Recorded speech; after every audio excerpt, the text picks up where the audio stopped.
Jaya Radha Madhava Kunjabi Hari Jaya.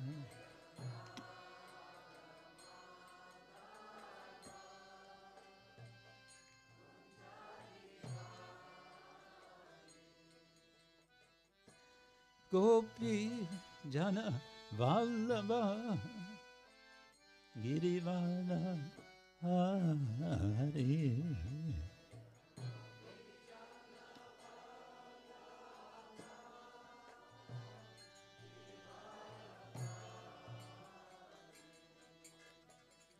Gopi Jana Vallabha Girivara Hari.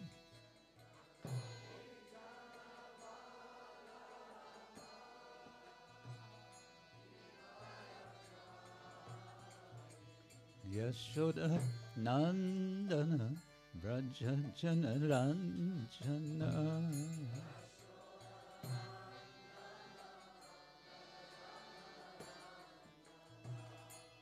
Yashoda Nandana Vraja Jana Ranjana.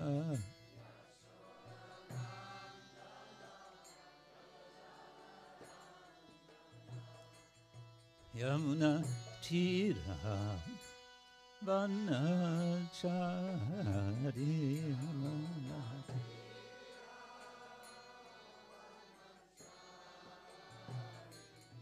Yamuna Tira Vanachari.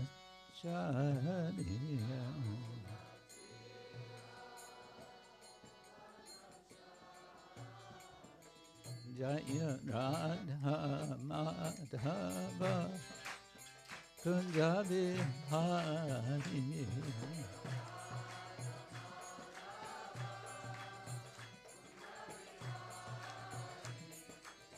Gopi Janavalabha Girivadadhari.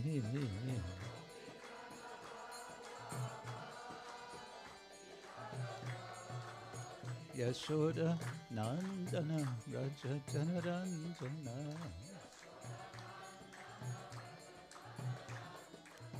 Yashoda Nandana Raja Janaranjana.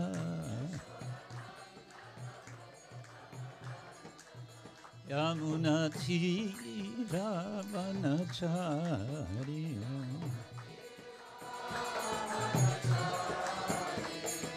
Hare Krishna, Hare Krishna, Krishna Krishna, Hare Hare,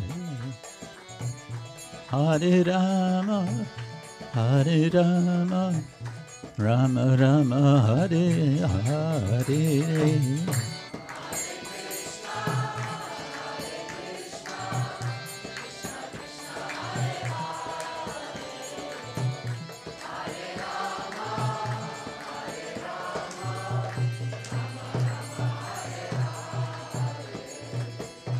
Hare Krishna, Hare Krishna, Krishna Krishna, Hare Hare,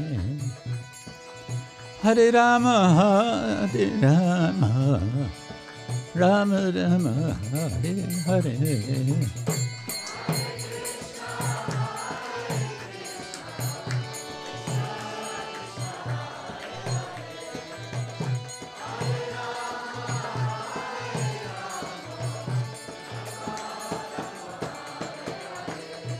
Hare Krishna, Hare Krishna, Krishna Krishna, Hare Hare, Hare Rama, Hare Rama, Rama Rama, Hare Hare.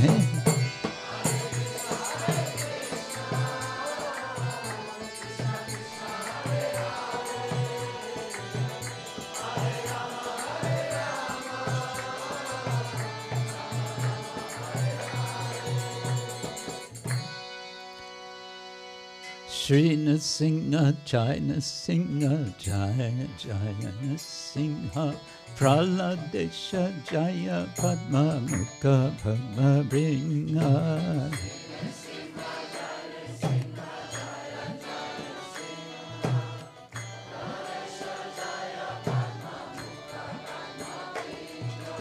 Shri Nrsimha Jai Nrsimha Jai Jai Nrsimha Dev Praladesha Jaya Padma Mukha Padma Bringha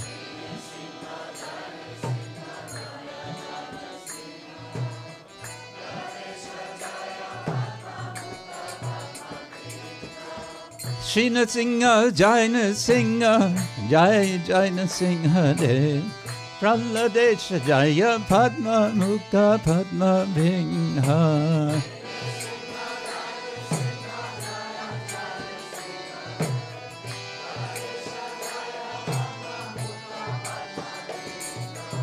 Shri Nrsimha Jai Nrsimha Jai Jai Nrsimha Dev Praladesha Jaya Padma Mukha Padma Bringha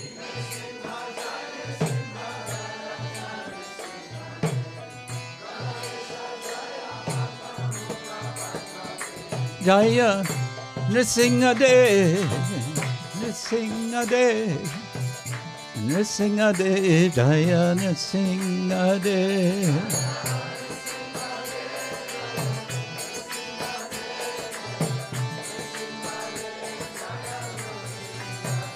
Haribo Haribo Haribo Gaur Haribo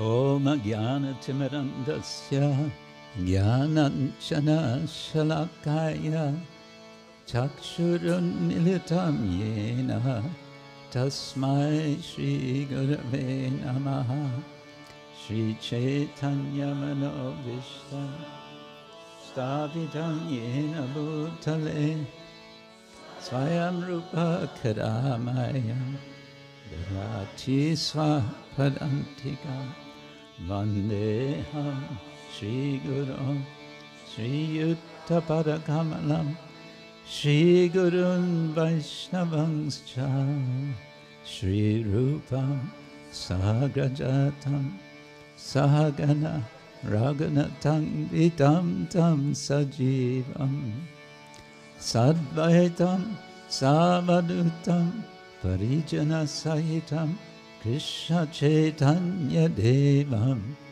Shri Radha Krishna Padan Sahagana Lalita Shri Vishakhanvitamscha Nama Om Vishnupadaya Krishna Prestaya Bhutale Srimate Bhakti-vedanta Swami Nityanamine Namaste Saraswati Deve Gauravani Pracharine Nirvishesha Shunyavadi Paschatya Shatamine Vancha Kalpatirubhyascha Kripa Sindhubhya Evacha Patitanam Pavanebhyo Vaishnavebhyo Namo Namaha He Krishna Karuna Sindhu Dinabandho Jagatpate Gopesha Gopika Kanta Radha Kanta Namostute Tapta Kanchana Gaurangi Radhe Vrindavaneshwari Vrishabhanu Sute Devi Pranamahami Hari Priye Vagisha Yasya Varane Lakshmim Yasya Chavakshasi Yasyaste Hridaye Samvit Tam Nrsingham Aham Bhaje. We can repeat this last prayer to Nrsimhadev. Vagisha Yasya Vadane Lakshmim Yasya Chavakshasi Yasyaste Hridaya Samvit Tam Nrsingham Aham Ajay. Jai Shri Krishna Chaitanya Prabhu Nityananda Shri Advaita Gadadhar Shivasari Gaura Bhaktavinda. Hare Krishna, Krishna Krishna, Hare Hare, Hare Rama, Rama Hare Hare. Om Namo Bhagavate Vasudevaya.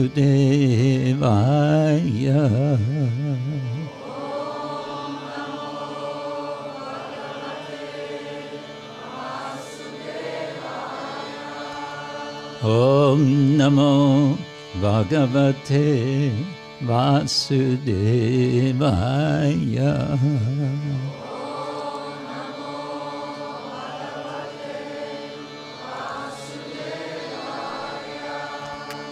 Om Namo Bhagavate Vasudevaya.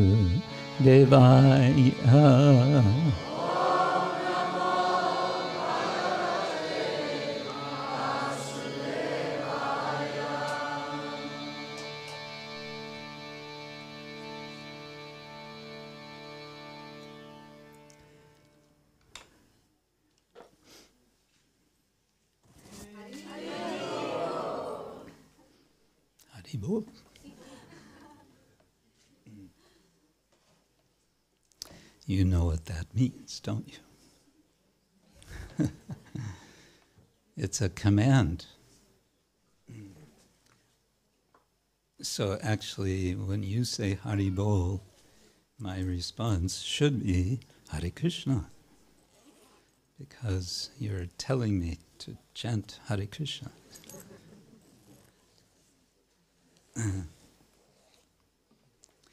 So, Hare Krishna. Nice to see you all, and I feel very honored to be sitting up here in front of all of you, and with all of your blessings, especially of our senior devotees, God brothers. Prithu Prabhu is one of the very first devotees that I met in Heidelberg. He and Shivananda Prabhu. And there was one American devotee visiting, I don't remember his name. They were on the what do you call it? Not Hauptstrasse, Brunn. And they were chanting Hare Krishna with, I guess, one pair of kartals. And yeah. I couldn't resist the magnetism of Prithu Prabhu's enthusiasm. And Shivananda Prabhu. He is a wonderful devotee. And it wasn't long after that I met Satchidananda Swami Maharaj in Hamburg. And then he came to Heidelberg and he taught me how to clean the floor. With not just great enthusiasm, but with total enthusiasm. So, yes, honored to be here. Good, we have this verse. Now, before we get there, a couple of thoughts. First, we may have a doubt, and the doubt is, what are we doing celebrating Nrsimha Brahmotsava immediately the day after Radhashtami? Isn't that some sort of, what should I say, rasa basa? Yesterday morning, it was all sweetness, wasn't it? hearing about Srimati Radharani.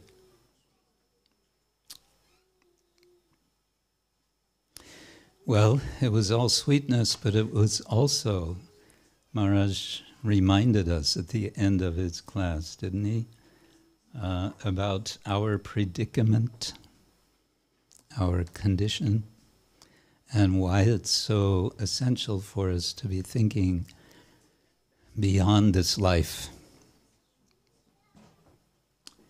Well, let me ask you, maybe ask the senior devotees first, if you would like to venture a connection between Radhashtami and Brahmotsava. Any thoughts come to your mind? Microphone? Do we have a second microphone?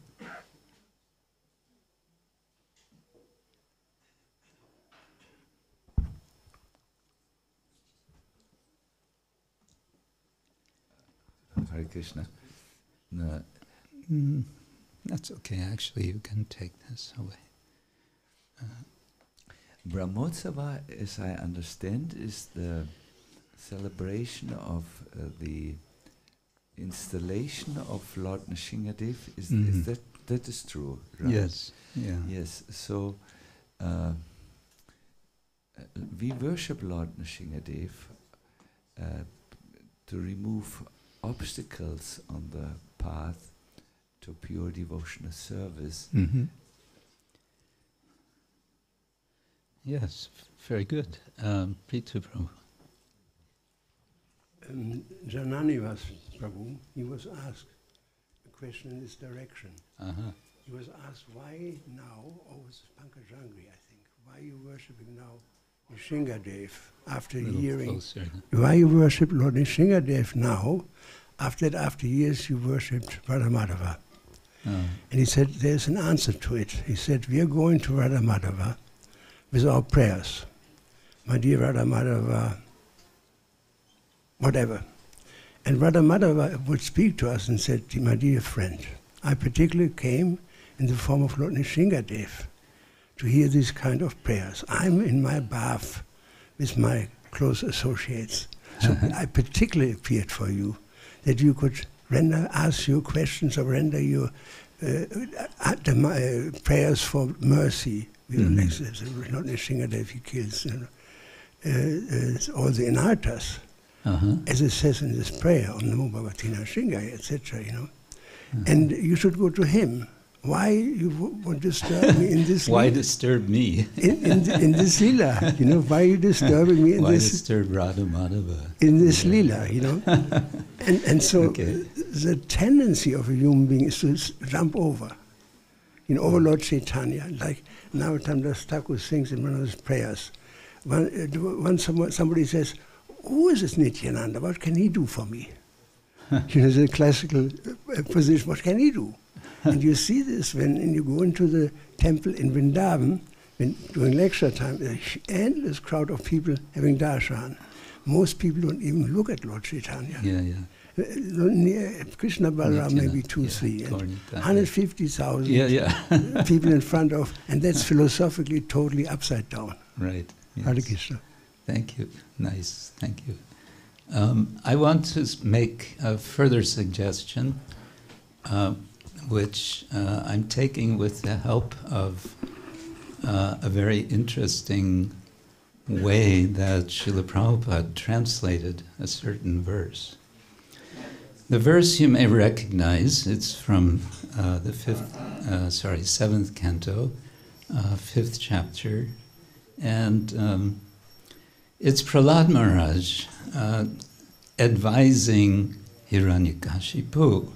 When Hiranyakashipu, his father is asking, my dear boy, what have you learned in school today? What was the best thing you've learned? The first response from Prahlad is Tat sadhu manye suravarya dehinam. He addresses his father as, O best of the demons. Sada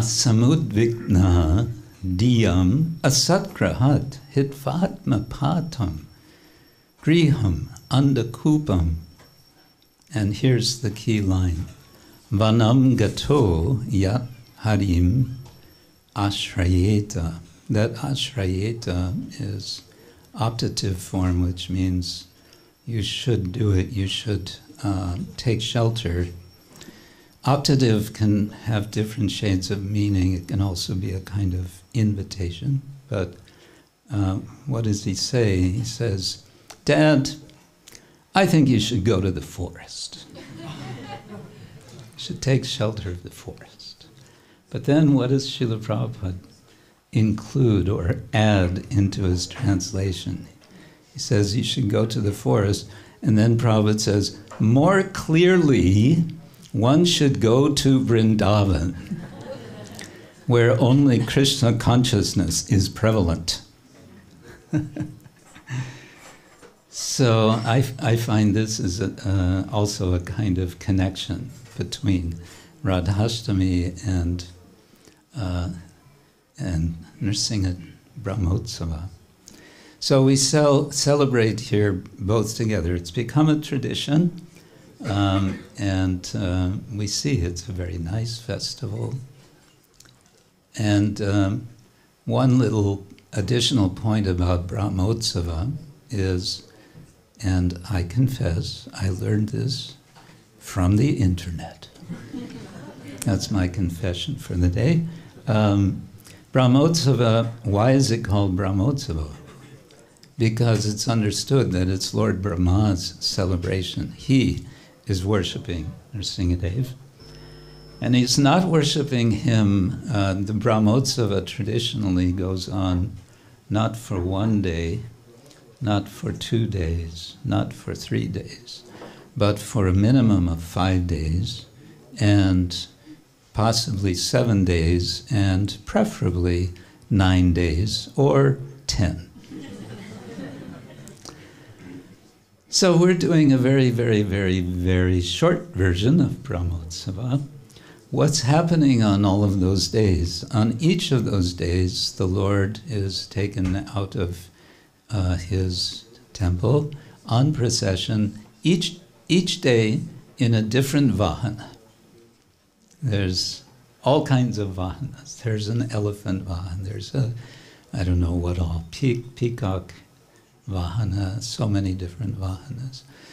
So we're not doing that here physically, but if we like, we might imagine, we might, as a kind of manasa puja, take the Lord out on procession in so many wonderful ways.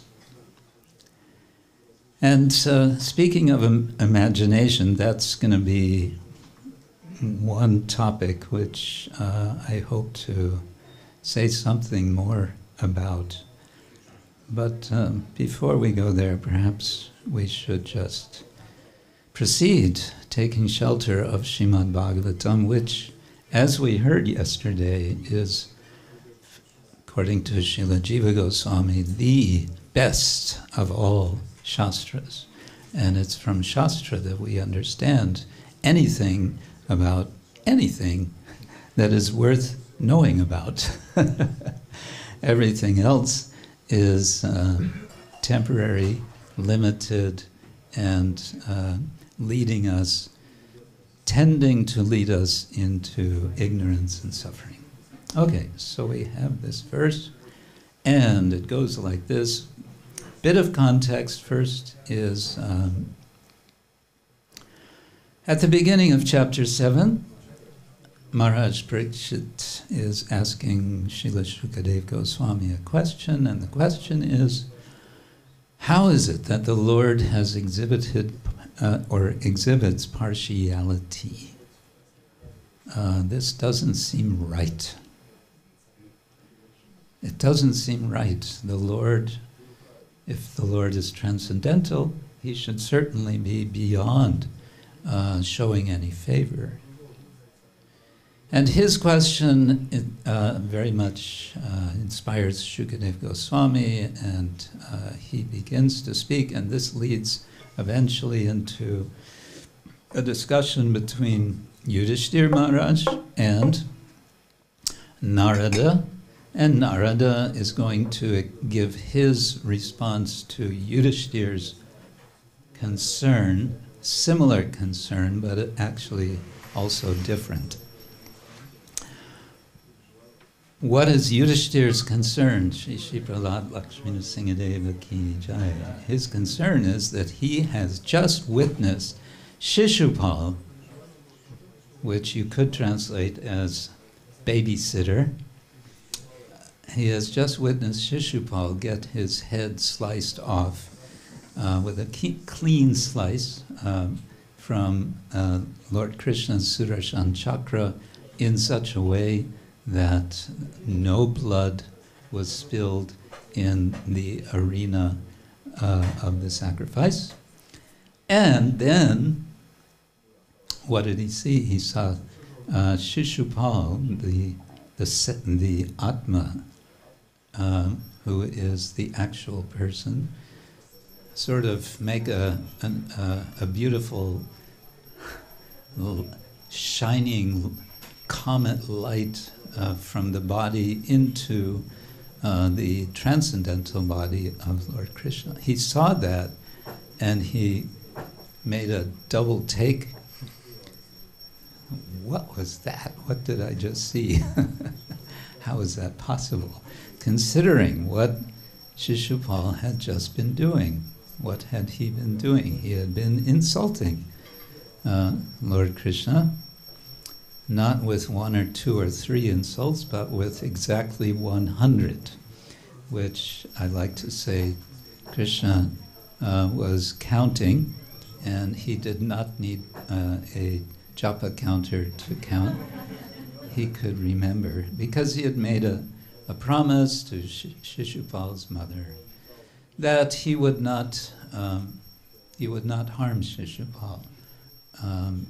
He can make 100 insults to me. I don't mind. So he made the 100 insults plus 1. And then that was it. So this was astonishing for Yudhishthira. And this leads then into the entire description of the pastime of the appearance of Lord Nrsimhadev. And early in this discussion is an explanation that it is possible to approach the Lord with any one of several sorts of emotion. And this is where the present verse comes. I just realized I have to find. Can someone else please lead the chanting? Who wants to lead the chanting? Yes, you're good with pronunciation. You can chant nicely. What is your good name? Dinanath. Hare Krishna. Yes, please. Yathā vaira-anubandhena martyas tan-mayatām iyāt natatā bhakti-yogena iti me niścitā matiḥ. Yathā vaira-anubandhena martyas tan-mayatām iyāt natatā bhakti-yogena iti me niścitā matiḥ.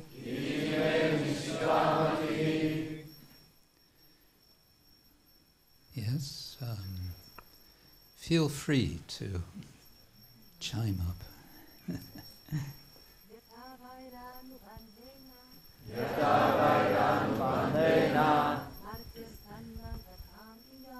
martyas tan-mayatām natatā bhakti-yogena iti me niścitā matiḥ.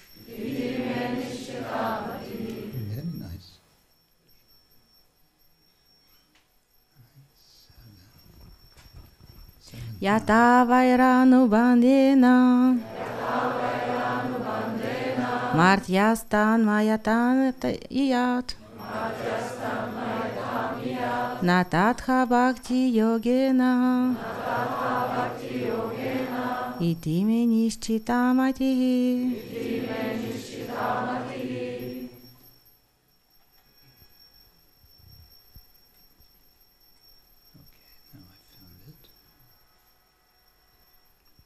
No, none of the gents want to chant?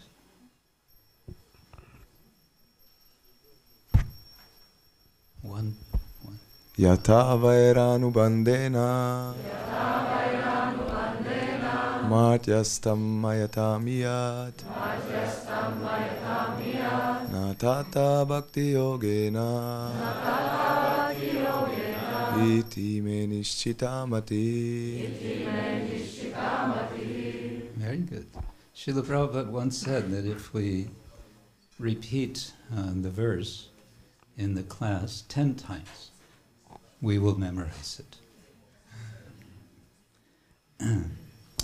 All right, what does this mean? Yathā, as. Vaira-anubandhena,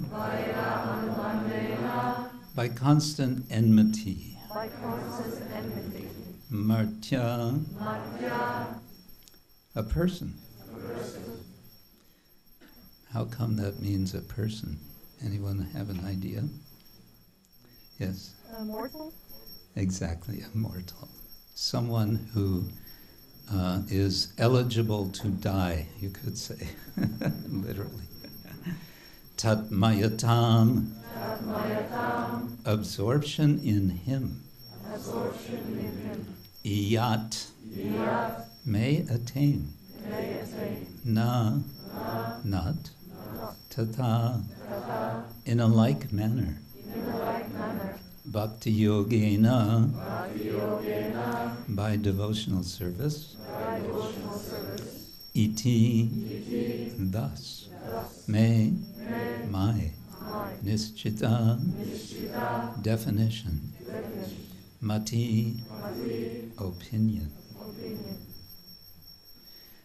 Narada Muni continued, by devotional service one cannot achieve such intense absorption in thought of the Supreme Personality of Godhead as one can through enmity toward him. That is my opinion. Should we believe Narada? We'll see soon what Vishwanath Chakravarti Thakur says to this. Srila Prabhupada's purport. Śrīmān Nārada Muni, the topmost pure devotee, praises Krishna's enemies like Śiśupāla because their minds are always completely absorbed in Krishna. Just imagine. Yes, Śiśupāla, right from birth, wasn't it? He started haranguing, railing against Krishna from birth. Indeed, he thinks himself deficient in the inspiration of being feelingly absorbed in Krishna consciousness. This does not mean, however, that the enemies of Krishna are more elevated than Krishna's pure devotees. In the Caitanya-caritāmṛta, Adi Lila chapter 5.205, Kṛṣṇadāsa Kavirāja Gosvāmī also thinks of himself in such a humble way. Jagai madai hoite mui she papishto purisher kito hoite mui she lagishto. I am a worse sinner than Jagai and Madai, and am even lower than the worms in the stool. A pure devotee always thinks himself more deficient than everyone else. If a devotee approaches Srimati Radharani to offer some service to Krishna, even Srimati Radharani thinks that the devotee is greater than she.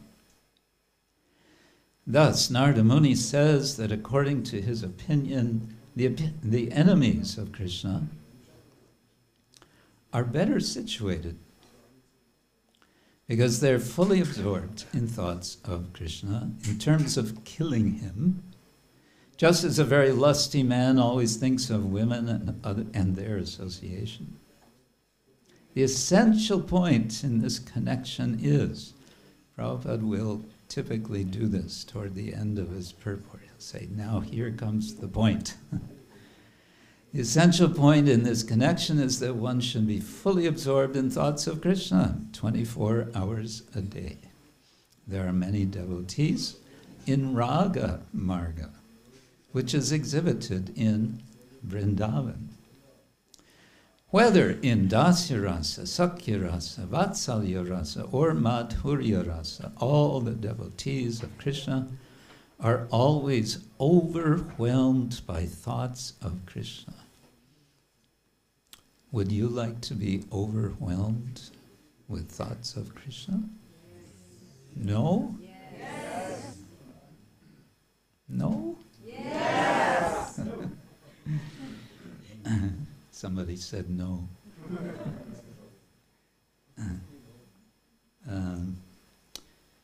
When Krishna is away from Vrindavan tending the cows in the forest, the gopis in the Madhurya Rasa are always absorbed in thoughts of how Krishna walks in the forest. The soles of his feet are so soft that the gopis would not dare keep his lotus feet on their soft breasts. Indeed, they consider their breasts a very hard place for the lotus feet of Krishna. Yet, those lotus feet wander in the forest, which is full of thorny plants.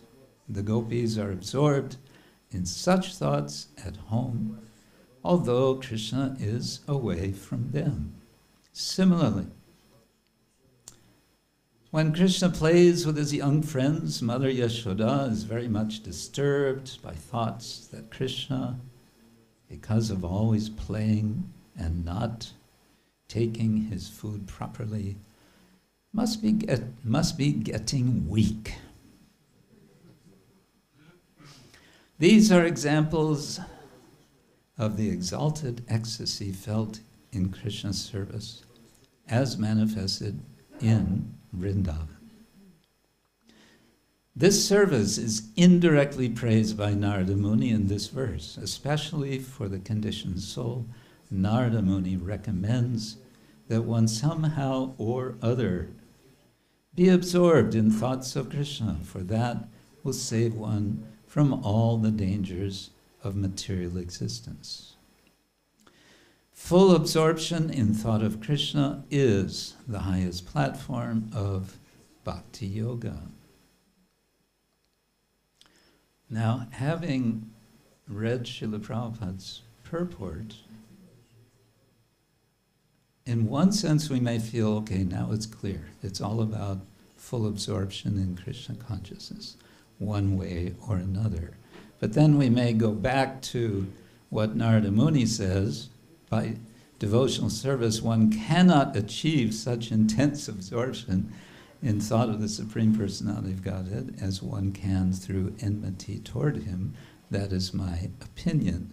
And we may wonder, what is going on? What's wrong with Narada Muni?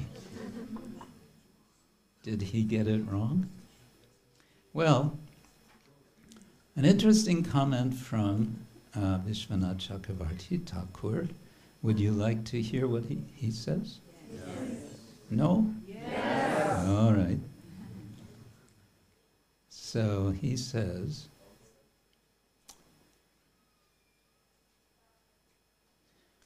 I won't read the whole thing. He says, by continuous enmity, a person who knows that the Lord will kill him, martyaḥ, and no other person achieves complete absorption in the Lord, tan-mayatām, and nothing else. And then he gives the example which Prabhupada refers to, just as a lusty man always thinks of a woman. One does not become absorbed so quickly by bhakti yoga. Now, here's the point. Then he says, the word quickly should be added to the verse. He's saying there's a qualification. It's not that being inimical to the Lord is somehow fundamentally better than being a devotee of the Lord. He's not saying that. What he's saying, Vishwanath Chakravarti Thakur is saying, is, well, someone who is angry with the Lord, hateful of the Lord, that person is likely to very quickly become absorbed in the Lord. But that absorption is not to be compared with the depth of absorption of the devotee. That's basically what he's saying. I thought that's interesting. Is that interesting? Yes. Okay. Now, this may again sound like rasa basa, but I'm going to see what happens. Please don't throw tomatoes. I want to quote now from the French Confession of 1559. This will interest Prithu Prabhu. Why am I doing this? Well, it occurred to me that the whole story of the fall of Jai and Vijay, which of course is behind, it's the back, what's called the backstory to Nrsingadev's appearance. This is a fall and redemption story. Don't mind my using the word redemption. That's used very much in Christian tradition. But basically, that's kind of what the whole story is. It's a fall and redemption story. But in the description of this Bhagavatam, who is it who saves? Who is it who saves Hiranyakashipu? It's Prahlad Maharaj. Prahlad, the devotee, he saves him by facilitating, first of all, his death, and then requesting the Lord, right? That he please be merciful to his father. And what does Nrsingadev say? He says, it's already done. Not only for him, but for 21 generations. Why? Because you, Prahlad, have appeared in his family. Okay, what does the French Confession of 1559 have to do with this? Let's see. This is said to be an authoritative confession of faith in the French Reformed churches. So these are Protestants of the 16th century. And I thought that's kind of interesting because 16th century is only a little after Chaitanya Mahaprabhu appeared. Okay, this is providing a classic statement of the noetic effects of sin. You all know what noetic effects are, yes? No. Sorry. Noetic means having to do with the mind or the intelligence. So what are the effects on the mind and intelligence of sin? That's what's being described here. So this is a kind of declaration that they made back in the 16th century. They said, we believe that man, having been created pure and perfect, and in conformity with the image of God, by his own fault, not God's fault, but man's fault, fell from grace which he had received, so that his nature became wholly, that means completely, corrupt, being blinded in his mind and depraved in his heart. He lost all integrity, so that even the light which he possesses transforms itself into darkness when he seeks for God. And this in such fashion that man can in no way approach God by his reason and his intelligence. Interesting, no? They thought of this, presumably using their reason and intelligence to understand that we cannot reach God with our reason and intelligence. And of course, Hiranyakashipu, who wanted to replace God, we can say, with his reason and his intelligence by making a contract with Lord Brahma. I cannot be killed in this way, nor in that way, nor in that way, nor in this way, nor in any other way. Get it, worded in such a way by the lawyers so that I cannot be killed in any way. That's what his idea was. Well, we know what happened. So this is jumping a bit to the conclusion, in a sense, of the story which we want to remember today. But our remembrance, I believe, centers in important ways much more on Sri Prahlad than on Nrsingadev. Why? Because, yes, we're inspired by Nrsingadev, by his power, by his long nails, and we sing Tava Kara Kamala Vare. What do we say? Tava Kara Kamala Vare Nakam Adbhuta Sringam. We're inspired by the Lord's nails. Why? Because what does he do? He gives Hiranyakashipu a nice operation. But we're more inspired, I would say, by Prahlad, because he is a model for us to become a better version of ourselves. Would anyone like to be a better version of yourself? Yes. No? Yes. Now this is interesting. It just occurred to me this morning. We want to be better versions of ourselves. We don't want to be somebody else, do we? No. No. Yes? No. We want to be better versions of ourselves. There's something we understand. Yes, I am a part. Prabhupada used this amazing expression, part and parcel. We are part and parcel of Krishna. Parcel is, what is a parcel?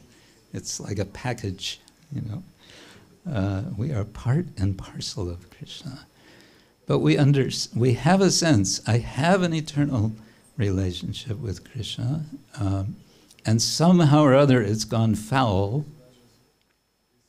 and I want to recover that, I want to awaken it, I want to discover it, I want to uncover it.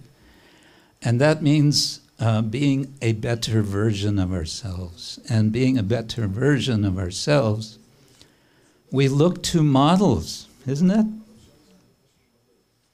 Why is it that we worship Srila Prabhupada with such verve, with such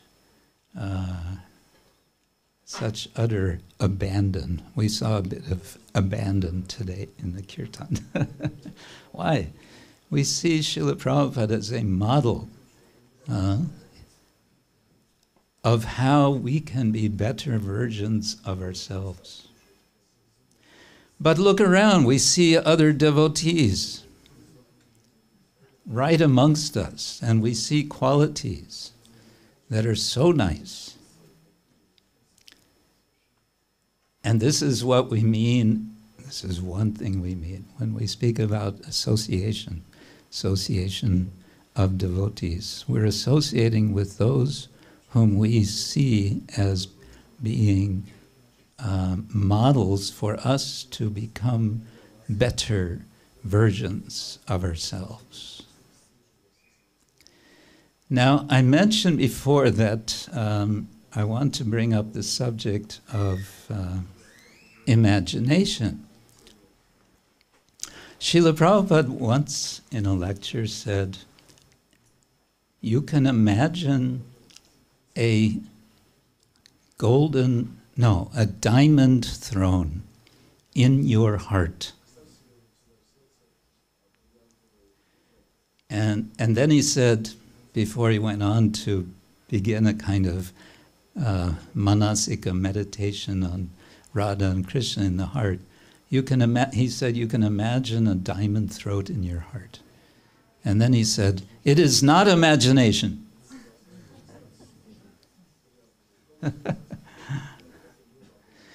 When we hear the word imagination, we generally think, fantasy. Something not true, something mythological, something our own over-fertile, we say fertile imagination.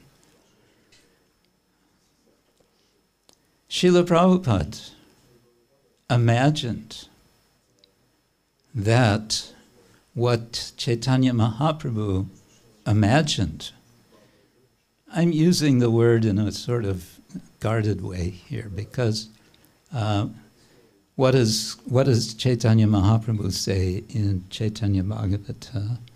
Prithivitayachechata nagaradigram sarvatra prochar hoyibe mornam. Hoyibe means will be.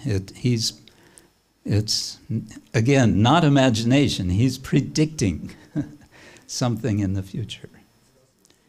And then famously, when Srila Prabhupada was speaking with the tram conductor in New York, saying, only time separates us from, and then he described his movement with so many temples, with so many books, with so many devotees.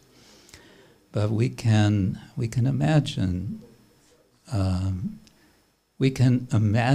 first of all, ourselves as being better versions of ourselves. And I think that's, in a sense, a core idea of why it is that we take up Krishna consciousness, isn't it? We want to experience, we want to realize better versions of ourselves. Version of ourselves which is minus the kama, the krodha, the lobha, the mada, the moha, and the matsarya. Imagine yourself minus these things. Wouldn't that be nice? No? Yes. Is it possible? Yes. No. Yes. And how is it? Huh? Maybe. Yes, no, maybe. Yeah. How is it possible? It's possible by seeing models, by seeing other devotees as models for us in our practice of Krishna consciousness. And I think this is what the Bhagavatam is about. And this is why we read about, we hear about, we remember Prahlad Maharaj and all of the devotees described in the Bhagavatam, and all the devotees described in Caitanya-caritāmṛta. If we had more time, we could ask, can you think of someone that you in particular see as a model for yourself in spiritual life. I'd like to do that, but I also want to share something else. So I'm just saying that as a possibility. You can think about this yourself. Who are the models for me in my spiritual life? Yes. And continuing on this idea of imagination, I want to briefly share with you a little experiment that I made a few weeks ago in Serbia at the end of the Serbian camp. I think you had already left. We had a morning class, and I made an experiment. I invited the devotees to imagine a better ISKCON. And it was amazing. Devotees got really into it. And I primed the pump by giving one example of something I would imagine as being something which would make for a better... I like to say Krishna consciousness movement, which is, it's more inclusive. And I was saying, I like to imagine that there are so many more really qualified gurus all over the world, being accessible for all the people of the world. And related to this, I like to imagine that so many devotees become skilled, highly skilled, in a process called mediation. Because the world that we find ourselves in today, if you haven't noticed, there's so much conflict. Have you noticed? No? Yeah, maybe. Imagine if the world knew that, oh, there's a problem between us. Call one of those Hare Krishnas. They're expert mediators. I mention this because years ago, one professional mediator spoke to devotees. And he said, you know, there's something that you all have potentially. You could he said, you could all become expert mediators. And he said, imagine that you became known in the world for that. People would call you, yes, we have a problem between us, husband, wife, or village and village, or country and country. Call the Hare Krishnas.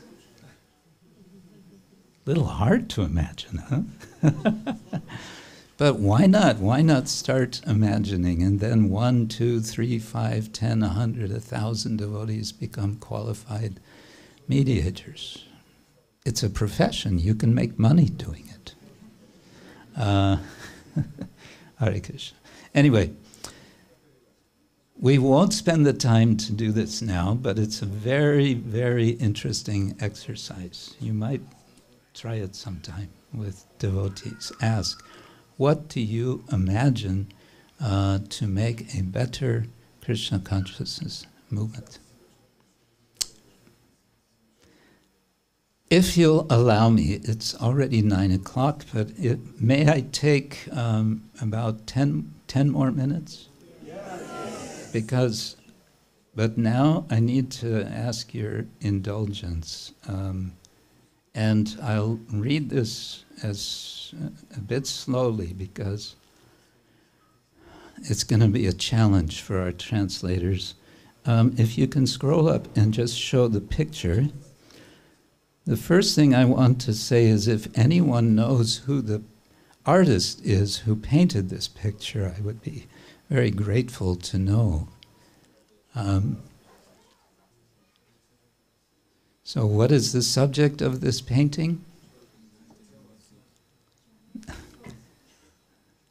Huh?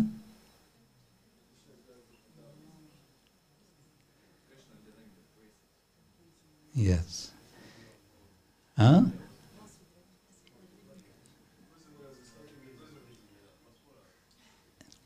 It's a prison escape.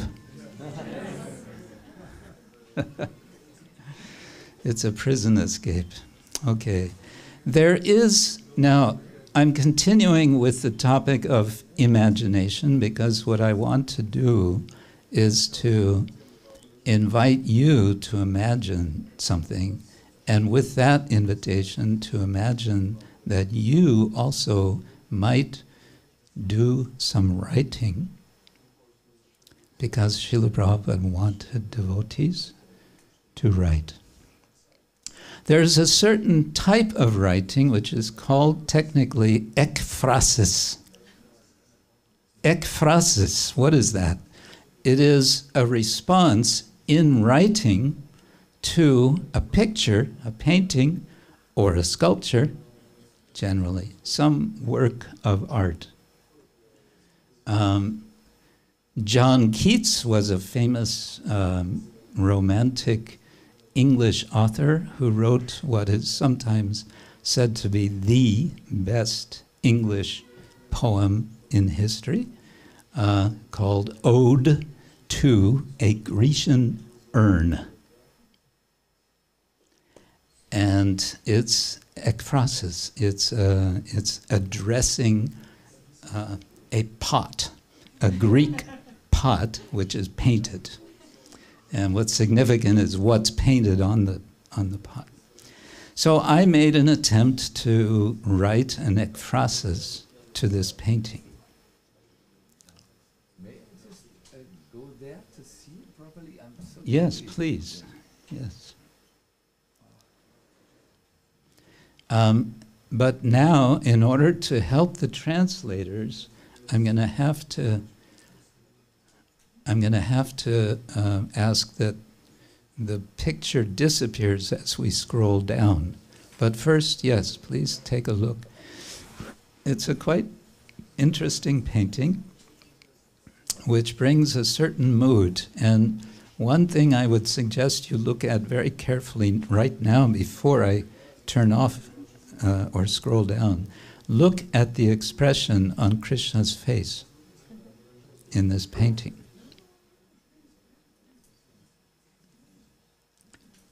Can you see? It's a little small, and now the screen is kind of, because it's the Hare Krishna movement, so the screen is also moving. Ah, he is expanded. Good, thank you. Yes, so, yes, you can make a photo of the painting if you like. Okay, so now comes my ekphrasis attempt. Well, I think for the translators it'll help if they can read. Yeah.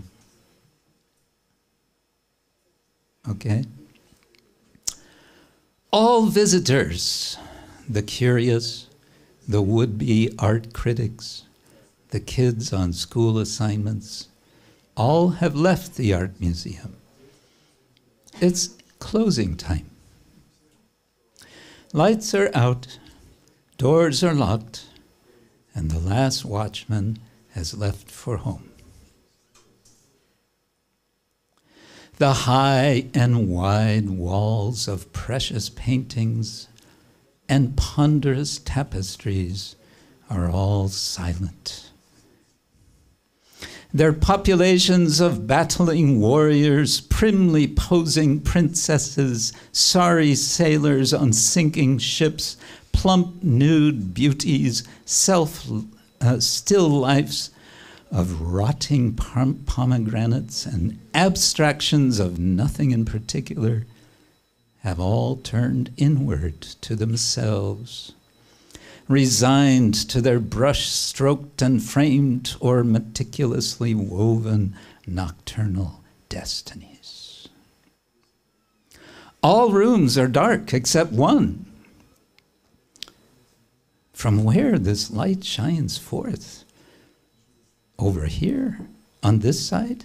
Yes, I might have known. Krishna, baby Krishna, is that you? being your self-luminous, playful kid self again? Is this your brilliant bluish rain cloud complexion lighting up my vision of you? Is that reassuring light flashing across the framed vestibule, the full moon just prior to your servant Indra's bringing on his stormful clouds? Well, well, it's a grand show you have in the making, but no one's awake to see. The nameless guards slumped in drunken stupor are as good as dead. And it's good they're so, aiding your play, for you are fully alive, fresh-born and faultless, bouncing merrily out in your father's confident arms as you show him the way out, eager to meet your beloved Yamuna. But what's the story with this gigantic multi-headed serpent? He must be a key player in your fun. Does Vasudeva know he's there? Vasudeva, whatever you do, don't turn around.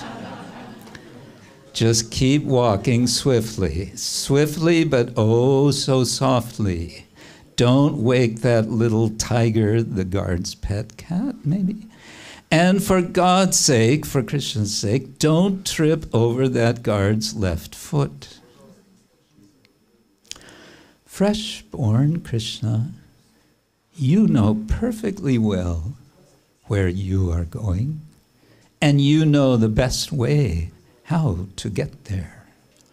You also know just how to inspire an artist to paint your clever escapade, giving him those mysterious skills of eye and hand to turn paint into magic emerging from his heart.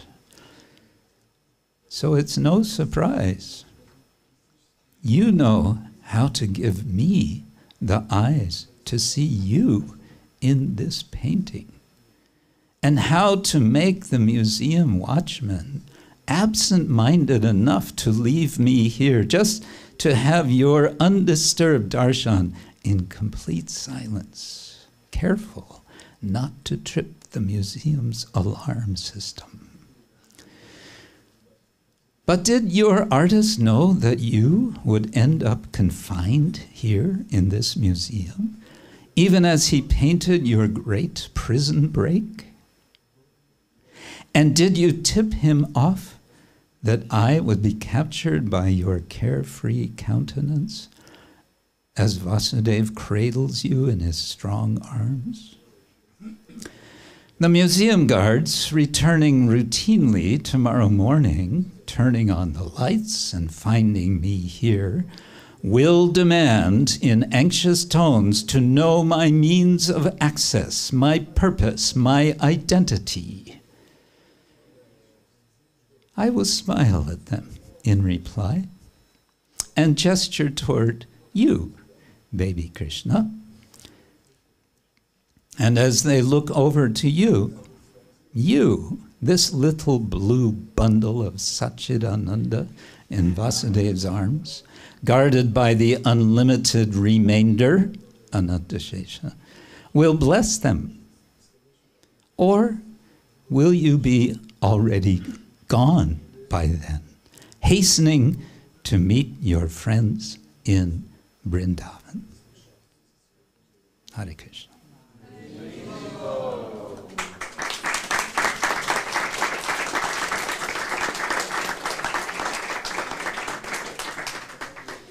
So I will end just by saying, my dear devotees, please consider you have all so many qualifications. And one of them is imagination. And one thing you can do with your imagination is to imagine a better you. Grantaraj Śrīmad Bhagavatam ki. Srila Prabhupada ki. Hare Krishna. I think the time is such, considering that there's a whole program, that we should immediately proceed for prasadam. Yes? I would say so. Unless, Prithu Prabhu, you want to comment something? Sachinanda Maharaj, anything?